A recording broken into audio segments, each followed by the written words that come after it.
તો એટલી રાખવું પડશે ને.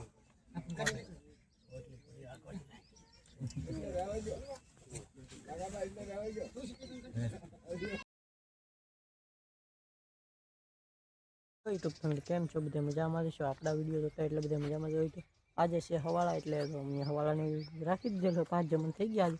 તો હવાળા રાખેલા બધા દાઢીને કરાવે છે. આપણે જઈએ છીએ યાર, હું બતાવું તમને. તો આપણે અહીં બહાર ખેડે આવ્યા હતા, આપણે જઈએ છીએ. શક્તિભાઈ પહેલાં જાય છે. શક્તિભાઈને કરાવવાનો છે ટક્કો. તમારે ભાઈ ટક્કો કરાવવાનો છે? હા ભાઈ, નહીં ટક્કો કરાવવાનો છે.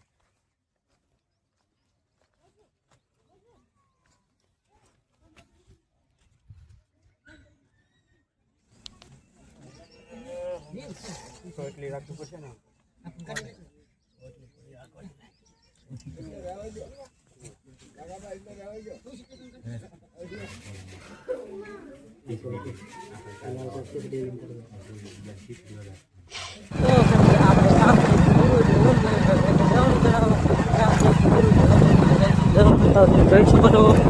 જાય છે અમારા ગામમાં દહનું દળાવવા છે યાર. તો કન્ટિન્યુ વ્લોગમાં બિના રહેજો.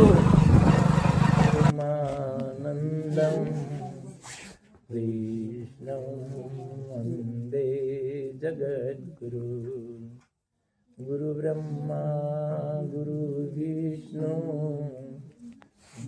ગુરુ દેવ મહેશ્વર ગુરુ સાક્ષાત પરબ્રહ્મ તસ્મૈ શ્રી ગુરુવે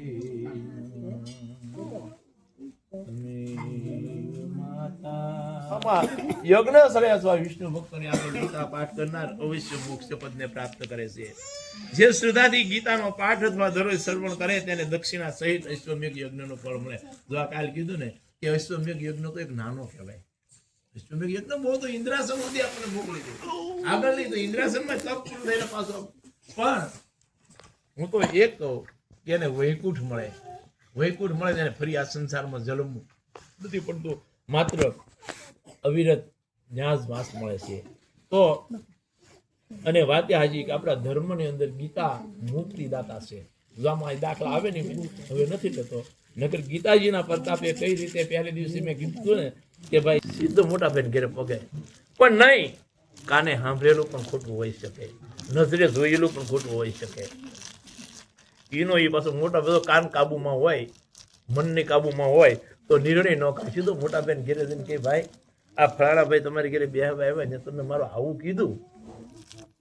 એટલે ઓલે નહીં કીધું ને કે નહીં ભાઈ મેં નથી કીધું, આવું થોડું હું કર. એટલે આપણને ખબર પડી જાય ને ઓલો વયસમાં ખોટો હોય. આ ઇન્દ્રિય કાબુમાં. પછી સપર્શ કહેતા ખારા મોળાનો ભેદ હાથની ઇન્દ્રિય છે. આ વસ્તુ મારે મેળવી લેવી છે. તો એ આપણે એવું ગણતરી કરી કે ભાઈ આપણે લાયક નથી, એ આપણી વસ્તુ નથી. તો મન કાબુમાં હોય, માત્ર ને માત્ર મનને 5 ઇન્દ્રિય કાબુમાં હોય ને તો એ ભગવાને ઉપદેશ આપ્યો ઇન્દ્રિયનો. કોઈને કોઈ પ્રકારનું દુઃખ થતું નથી. દુઃખ તો આ 5 ઇન્દ્રિય દ્વારા થાય છે. બાકી આત્માને કોઈ પ્રકારનું દુઃખ નથી. આત્મા તો આ શરીર છોડી અને બીજા શરીરમાં જાય અને બીજા શરીરમાંથી ત્રીજા શરીરમાં જાય. માત્ર ને માત્ર આત્મો સાક્ષી રૂપ છે. આત્મો સાક્ષી રૂપ છે. એટલે આત્મો કીડીના શરીરમાં હોય તોય પણ એને દુઃખ નથી, માણસના શરીરમાં હોય તો પણ દુઃખ નથી, અને હાથીના શરીરમાં હોય તો પણ આત્માને દુઃખ નથી. પણ આ બધા 5 ઇન્દ્રિય દ્વારા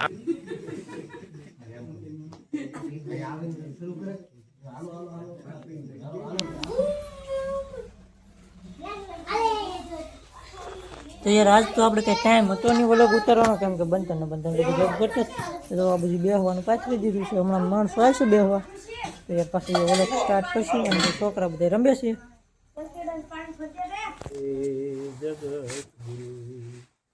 ગુરુ બ્રહ્મા ગુરુ વિષ્ણુ ગુરુ દેવ મહેશ્વર ગુરુ સાક્ષાત પરબ્રહ્મ તસ્મૈ શ્રી ગુરુવે નમઃ. તમે માતા પિતા તમેવ બંધુ સખા તમેવ વિદ્યા દ્રવિણમ તમેવ તમેવ સર્વમ મમ દેવ દેવ. બોલો કૃષ્ણ કનૈયા લાલ કી. સામુંડા માત. હવે આપણે અધૂરો અધ્યાય પૂરો કરતા પહેલા ગીતાજીનો મહાત્મ્ય પહેલા લઈ. સોનકજી કહેવા લાગ્યા કે હે સુતજી, અતિ પૂર્વ કાળમાં મુનિ વ્યાસજીએ કહેલું તથા શ્રુતિઓમાં વર્ણવેલું ગીતાજીનો મહાત્મય તમે અમને વિસ્તારપૂર્વક કહો. ત્યારે સુતજી કહેવા લાગ્યા કે આ પુરાતન અને ઉત્તમ ગીતા મહાત્મય પૂછ્યું એ અતિ ગોપનીય છે, તે કહેવા કોઈ સમર્થ નથી. ગીતા મહાત્મય સંપૂર્ણપણે ભગવાન કૃષ્ણ જાણે, કઈ અંશે અર્જુન જાણે, વ્યાસ, સુખદેવ, યાજ્ઞવલ્ક, જનક વગેરે થોડું ઘણું જાણે છે. બીજા મહાપુરુષોએ કર્ણ પકર્ણ સાંભળી આ લોકમાં વર્ણવ્યું એ રીતે શ્રી વ્યાસજીના મુખથી જે મેં સાંભળ્યું એ હું આજે આપને કહું છું.